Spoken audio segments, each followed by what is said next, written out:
Саламатсыңарбы балдар? Бүгүн адабий окуу сабагынан 4-чү чейректеги 5-чи сабагыбызды баштайбыз.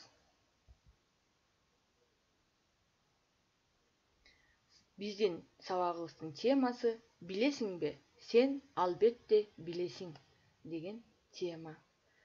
Анда тема боюнча ой жүгүртөбүз. Бүгүн сабак эмне жөнүндө болот экен? Ой жүгүртөбүз.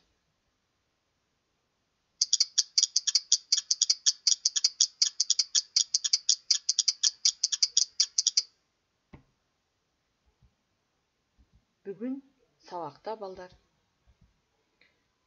Табышмак ыр, анын автору менен таанышасыңар. Табышмак ырлардын жандырмагын табасыңар. Өз алдыңарча ушундай табышмактарды түзөсүңөр. Эми болсо балдар, биздин бүгүнкү табышмак ырдын автору менен таанышалы.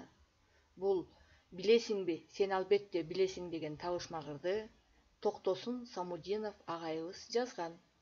Эми автор жөнүндө кыскача маалымат алалы.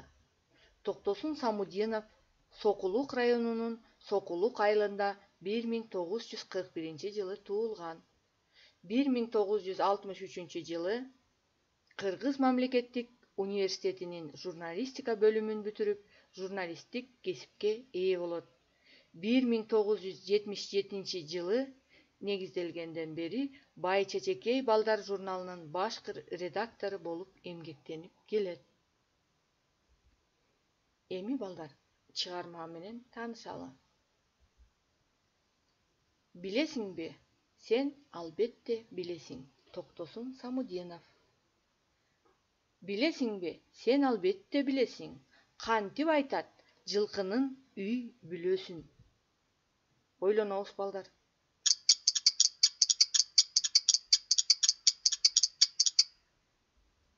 Ооба балдар, жылкынын үй бүлөсүн үйүр деп аташат. Билесиңби, сен албетте билесиң. Недечү эле мактай берсе ким өзүн. Ойлонобуз.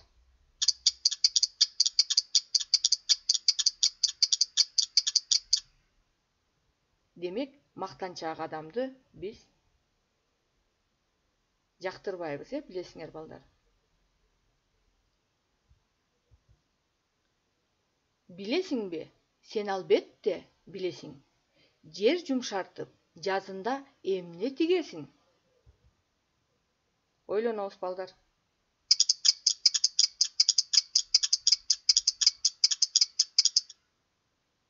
Ооба балдар, жазында биз жерди жумшартып, көчөт тигебиз. Эми кийинкиге көңүл бөлөлү. Билесиңби, сен албетте билесиң. Кантип айтат жемиштердин сүрөтүн. Ойлонобуз.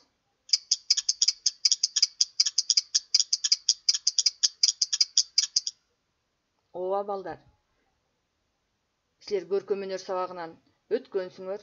Демек, жемиштердин сүрөтүн натюрморт деп айтат экен.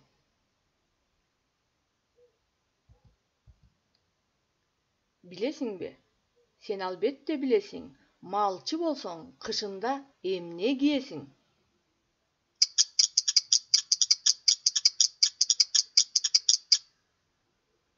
Балдар, малчылар кышында үшүбөсүн деп тон кийишет.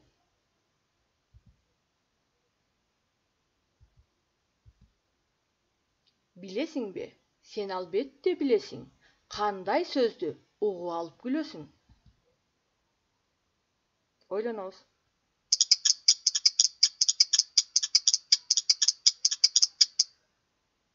Ооба балдар, биз күлкүлүү сөздү укканда күлөбүз.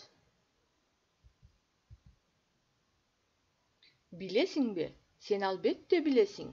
Кантип айтат тентек аттын мүнөзүн? Кана ойлонобуз.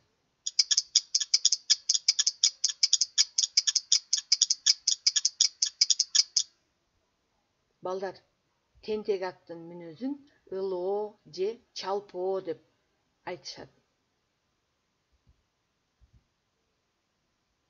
Билесиңби, sen alбетте билесиң, танк içine эмнени açıp giresiň. Ошол эмне деп аталат.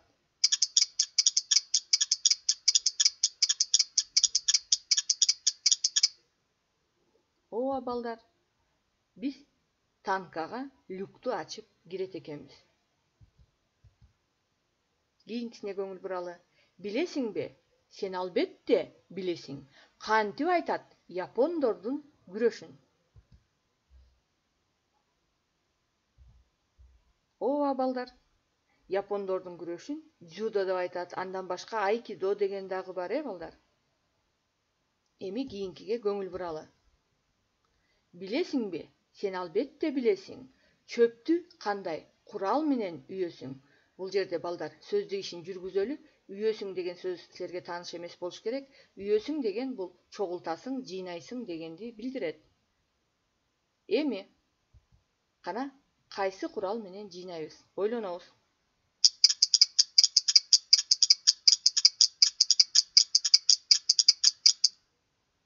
Ооба балдар, биз бешилик деген курал менен чөптү үйөт экенбиз. Билесиңби? Сен албетте билесиң. Айлананы эмне менен чиесиң? Бул кайсы курал балдар? Ойлонобуз. Ооба балдар, биз математика сабагынан дайыма колдонуп жүргөн курал бул циркуль. Эми балдар, биз сабагыбызды жыйынтыктайлы. Бүгүн биз Токтосун Самудиновдун «Билесиңби? Сен албетте билесиң» деген ыр табышмактары менен тааныштык. Жандырмактарын таптык, сөздүк ишин жүргүздүк. Эми силерге тапшырма. Ушу сыяктуу табышмактарды түзөсүңөр. Анан сөз оюнун улантып жазуу. Бул жерде үлгү берилген. Мисалы, кичине чоң, тетири оң жана башка сөздөрдөн жазасыңар. Демек, бул жерде кайсы сөздөр жөнүндө сөз болуп атат? Ооба, антоним сөздөр жөнүндө сөз болуп атат. Демек, силерге бүгүнкүгө тапшырмалар ушулар. Эми сабагыбыз аягына келип жетти балдар. Эмки сабакта жолугушканча сак саламатта болгула.